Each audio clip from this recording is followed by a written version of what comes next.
Welcome back.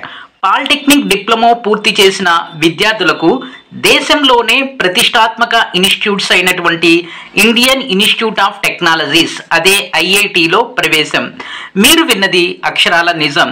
దీనికి సంబంధించి పూర్తి వివరాలు మీకు ఈ వీడియోలో అందిస్తా. వీడియో చివరి వరకు చూడండి.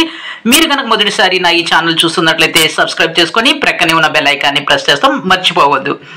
పాలిటెక్నిక్ పూర్తి చేసినటువంటి విద్యార్థులకు ఐఐటిలో ప్రవేశం కోసం ఆంధ్రప్రదేశ్ అండ్ తెలంగాణ ప్రభుత్వం యొక్క విద్యాశాఖ ఐఐటికి ఒక ప్రతిపాదన, ఐఐటి కౌన్సిల్కి ఒక ప్రతిపాదన పంపించడం జరిగింది.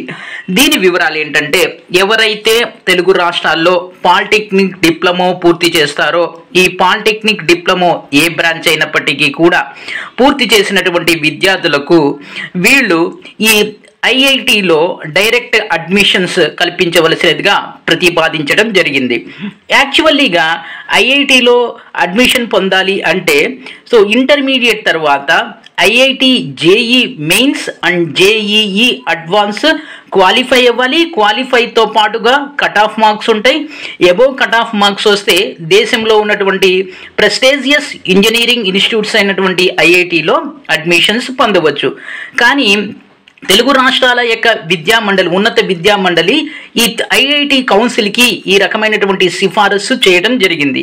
యాక్చువల్లీగా ఈ డిప్లొమా పూర్తి చేసినటువంటి విద్యార్థులు ఎవరైతే ఉన్నారో వాళ్ళు లేటరల్ ఎంట్రీ స్కీమ్ కింద తెలుగు రాష్ట్రాల్లో ఉండేటటువంటి సాధారణ ఇంజనీరింగ్ కాలేజీల్లో సెకండ్ ఇయర్ డైరెక్ట్గా అడ్మిషన్ పొందవచ్చు. ఎవరైతే పాలిటెక్నిక్ పూర్తి చేశారో వాళ్ళు, మరోసారి చెప్తున్నాను, ఇంజనీరింగ్ సెకండ్ ఇయర్లో అడ్మిషన్ పొందవచ్చు.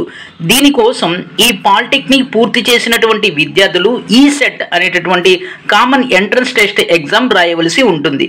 దీన్ని ఇంజనీరింగ్ కామన్ ఎంట్రన్స్ టెస్ట్ అంటాం. ఈ టెస్ట్లో లేక ఈ ఎంట్రన్స్ ఎగ్జామ్లో క్వాలిఫై అవటం ద్వారా లేక మెరిట్ సాధించడం ద్వారా రాష్ట్రంలో ఉండేటటువంటి ఇంజనీరింగ్ కాలేజీల్లో సెకండ్ ఇయర్ అడ్మిషన్స్ పొందవచ్చు. అయితే ఇది నడుస్తున్నటువంటి పద్ధతి. కానీ రెండు రాష్ట్రాల ఉన్నత విద్యామండలి ఈ ఐఐటి కౌన్సిల్కి ఒక లేఖ రాయటం జరిగింది. దాని వివరాలు ఏంటంటే, ఏ విధంగా అయితే పాలిటెక్నిక్ కంప్లీట్ చేసినటువంటి విద్యార్థులు ఈసెట్ ద్వారా ఇంజనీరింగ్ సెకండ్ ఇయర్లో అడ్మిషన్ పొందుతున్నారో అదే విధంగా ఈ ఈసెట్ని బేస్ చేసుకొని దేశంలో ఉన్నటువంటి ఐఐటిలో వీళ్ళకి అడ్మిషన్స్ కల్పించాలి అని ఒక ప్రతిపాదన చేయడం జరిగింది. అయితే ఈ ప్రతిపాదనను ప్రస్తుతం ఉన్నటువంటి ఐఐటి కౌన్సిల్ తమ పరిశీలనలో ఉంచింది.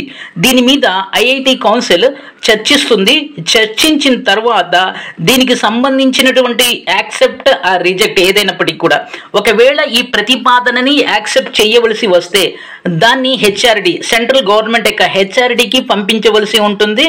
ఆ హెచ్ఆర్డి ఫైనల్గా దీని మీద ఒక నిర్ణయం అనేది తీసుకుంటుంది.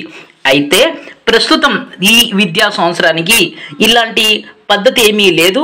ఐఐటిలో అడ్మిషన్స్ కోసం ఐఐటి జేఈ మెయిన్స్తో పాటు జేఈఈ అడ్వాన్స్ కూడా కంప్లీట్ చేయాలి. అడ్వాన్స్లో మెరిట్ అనేది సాధించిన వాళ్ళకి అడ్మిషన్స్ అనేది ఇస్తారు. కానీ ఈ ప్రతిపాదన ఏదైతే మన తెలుగు రాష్ట్రాల విద్యామండలి పెట్టిందో ఈ ప్రతిపాదనని కనుక ఐఐటి కౌన్సిల్ యాక్సెప్ట్ చేసినట్లయితే అట్లీస్ట్ వచ్చే సంవత్సరం నుంచైనా ఈ పాలిటెక్నిక్ డిప్లొమా కంప్లీట్ చేసినటువంటి విద్యార్థులు ఈసెట్ రాసి కేవలం తెలుగు రాష్ట్రాల్లో ఉండేటటువంటి ఇంజనీరింగ్ కాలేజీలో అడ్మిషన్స్ మాత్రమే కాకుండా దేశవ్యాప్తంగా ప్రతిష్టాత్మకమైనటువంటి ఇన్స్టిట్యూట్స్ అయినటువంటి ఐఐటిలో కూడా అడ్మిషన్స్ అనేవి పొందవచ్చు. ఇది ప్రస్తుతం ఉన్నటువంటి సమాచారం. ఈ వీడియోని లైక్ చేయండి, షేర్ చేయండి, సబ్స్క్రైబ్ చేసుకొని ప్రక్కనే ఉన్న బెల్ ఐకాన్ని ప్రెస్ చేస్తాం, మర్చిపోవద్దు. Thank you.